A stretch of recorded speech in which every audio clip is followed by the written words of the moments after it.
1500 tahun yang lalu.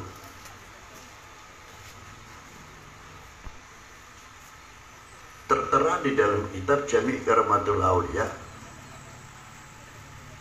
namanya bahkan tidak tanggung-tanggung menyebut nama daerahnya, menyebut nama negaranya, padahal beliau hidup di sana, di Makkatul Mukarramah. Siapa beliau itu? Abdullah bin Mas'ud Al-Jawi. Tidak tanggung-tanggung. Tertanam nasionalismenya itu, walaupun di negeri orang lain berani mengatakan, aku wong Jawa, saya orang Jawa. Itu sudah pendidikan yang luar biasa dari dulu. Mengapa kita melentur? Mengapa nasionalisme kita melentur? Apakah kurangnya kepercayaan pada diri, pada bangsa ini, yang sebetulnya sudah ditunjukkan dari dulu kemampuan-kemampuan yang luar biasa, apalagi dalam segi teknisi. Ketika orang membahas bagaimana Borobudur, bagaimana Prambanan, candi-candi yang lain, hanya memikirkan di antaranya sebagian, ini batu yang begitu besar, cara ngangkatnya gimana. Yang kedua, limnya itu apa. Hanya sebatas itu. Coba kalau kita pikir bahwa lereng Gunung Merapi yang selalu aktif, selalu bergerak ke tanahnya, tapi para leluhur kita itu bisa memilih mana tanah-tanah yang tidak mempunyai palung-palung yang cukup kuat, dan bisa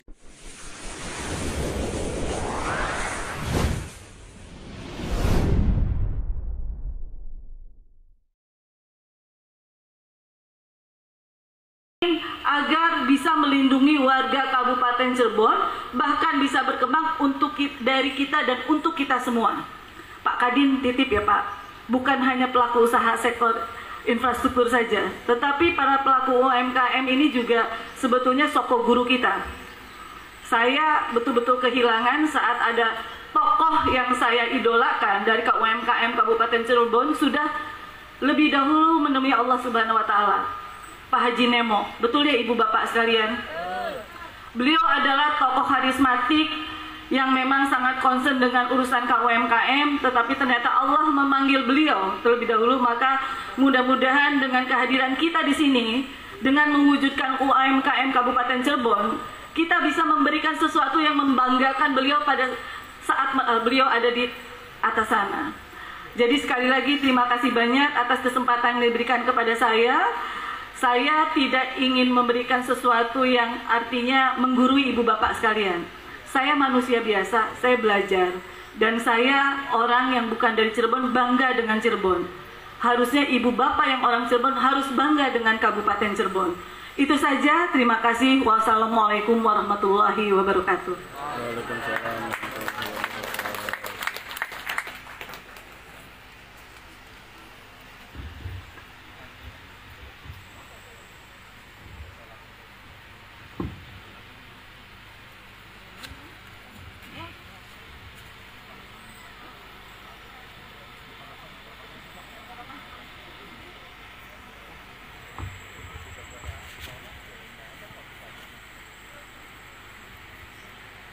Demikianlah sambutan yang disampaikan oleh beliau Ibu Seli Andriani Kandida AMD. Kepadanya dihaturkan terima kasih.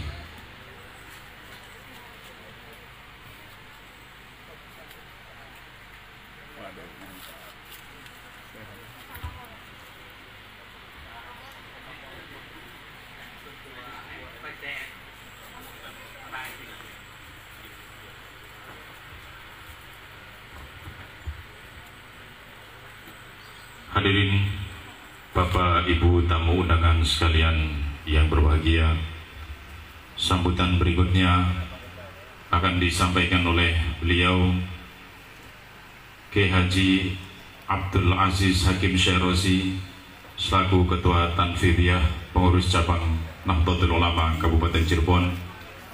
Dengan hormat disilakan.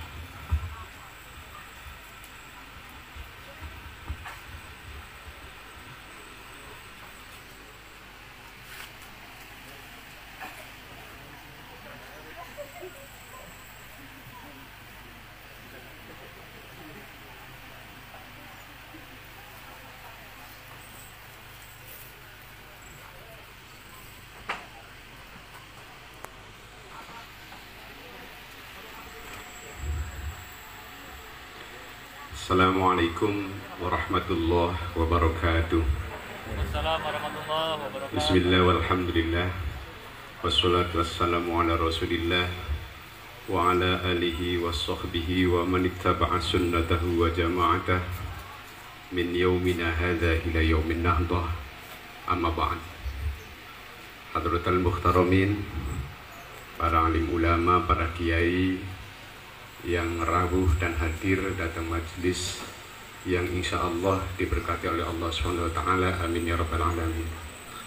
Yang kami hormati dan kami banggakan, insya Allah sebentar lagi hadir di tengah-tengah kita beliau Al-Habib Muhammad Lutfi bin Yahya, yang insya Allah akan memberikan mauidhah hasanahnya kepada kita semua. Yang kami hormati Forkompinda Kabupaten Cirebon yang terhormat Bapak Bupati Kabupaten Cirebon, Bapak Dr. Andes Haji Imron Rosadi. Ini orangnya tidak ada ya.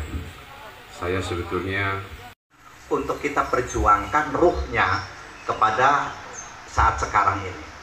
Karena kata orang sejarawan bahwa permasalahan kehidupan di dalam dunia ini siklus, akan sering berputar. Waktu zaman Rasulullah itu pun ingin mendirikan atau mentancapkan panji-panji keislaman, itu pun tidak lancar. Banyak gangguan-gangguannya. Bahkan sampai disebut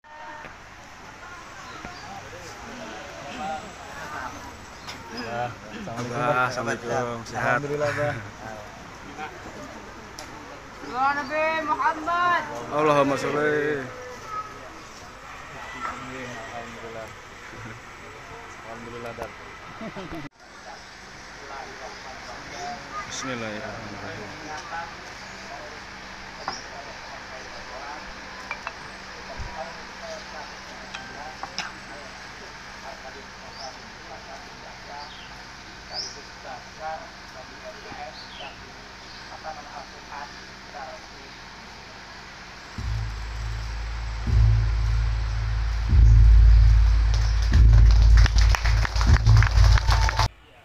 Itulah diantara hijrah. Dan tidak cukup para bapak, para ibu, jalan sutra apa itu dikira hanya dari Yatsrib sampai ke negeri Cina saja. Termasuk India dan Jawa bagian jalan sutra. Makanya kita mampu memanfaatkan atau tidak. Untuk siapa? Untuk memajukan bangsa ini, untuk memajukan. Mari kita bangun kefanatikan dari produksi daripada dalam negeri ini sesuai sewaktu-waktu kita melakukan. Jangan seremonial saja. Indonesia tanah airku, tanah tumpah darahku. Benar. Nah saya tanya, sejauh mana tanah Indonesia tanah airku? Tanamkan itu kepada anak-anak kita. Karena Indonesia tanah airku bukan seremonial tapi ikrar yang jadi menjadi lagu kebangsaan. Indonesia tanah tumpah, makan pakai sendok garpu. Oke, kentang roti keju monggo, tapi jangan lupa jangan yes. Di sana boleh yes, tapi datang ke sini tetap I am Indonesian, from Indonesia to Indonesia. Harusnya berani mengatakan itu. Bangkitkan generasi-generasi kita dari sedini mungkin.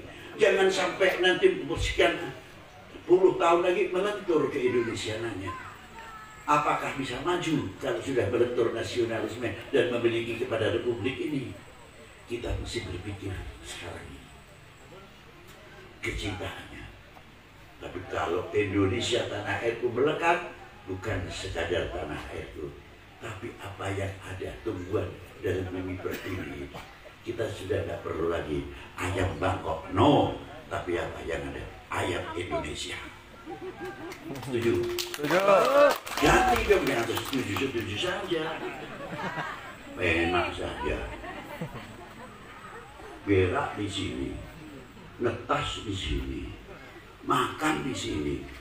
Besar malah ayam Bangkok. La haula wala quwata illa billah. Apa gengsi menyebutkan ayam Indonesia? Saya lebih bangga menyebutkan ayam Indonesia. Buah-buahan dari Kates, California. Kates California. Boro-boro masih ada gula Jawa. Pisang Ambon, mending lah. Ini kalau sudah pisangnya jadi pisang Soviet atau pisang mana, lebih bingung lagi saya. Merasa underbelly, merasa memiliki, merasa menghargai apa yang ada, tanaman-tanaman, apa yang ada di dalam Indonesia ini. Insya Allah tidak begitu lama untuk ekonomi kita akan baik dengan cepat. Karena apa? Bangsa ini merasa memiliki, merasa mencintai, merasa underbelly. Itu yang penting. Tapi kalau ini sudah melentur, ini sangat mengkhawatirkan. Maka diantaranya ada UKM ini.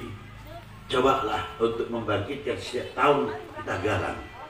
Prokes tentang masalah COVID tetap kita harus jaga kesehatan dan sebagainya. Karena kesehatan bagian daripada pertahanan nasional. Tapi bukan berarti melenturkan untuk ekonomi. Tapi harus bangkit. Walaupun puasa, tetap kita puasa. Buka, waktu buka kita tinggal buka. Sudah ada aturannya, enak semua, tinggal dipakai. Nah, maka dari itu saya bisa menyampaikan terakhir, kalau Habib Thoha bukan sekadar ulama. Beliau panglima besar di zamannya, mewakili ayahandanya yang ditugaskan di Cirebon pada waktu itu. Namanya Syed Hasan bin Thoha. Nama Jawanya KRT Sumodiningrat, Raden Tumenggung Sumodiningrat, Senopati Agung Tanah Jawa ing Mataram. Gelarnya lagi Syekhul Akbar. Ketika beliau sudah sepuh, ditugaskan kembali kepada putranya Habib Thoha. Beliau bukan senopati saja, bahkan seorang ekonom yang luar biasa, mampu menguasai dari Cina, dari India, bahan-bahan dan sebagainya. Maka mengapa saya membangkitkan Hal Maulana Habib Thoha bin Hasan? Karena saya banyak bercermin kepada beliau. Dulu pada waktu zaman beliau hidup tidak ada fuqara wal masakin, nangis itu tidak ada. Per bulan dapat jatah dari beliau dan mendidik. Maka kesempatan yang baik dengan adanya UKM dan sebagainya dari saya sebagai spirit, semoga UKM ini akan tambah maju. Amin. Untuk majukan ekonomi negara kita tercinta. Itulah kurang lebihnya yang bisa saya sampaikan. Semoga Allah Ta'ala memberikan manfaatan di dunia wal akhirah. Assalamualaikum warahmatullahi wabarakatuh. Waalaikumsalam.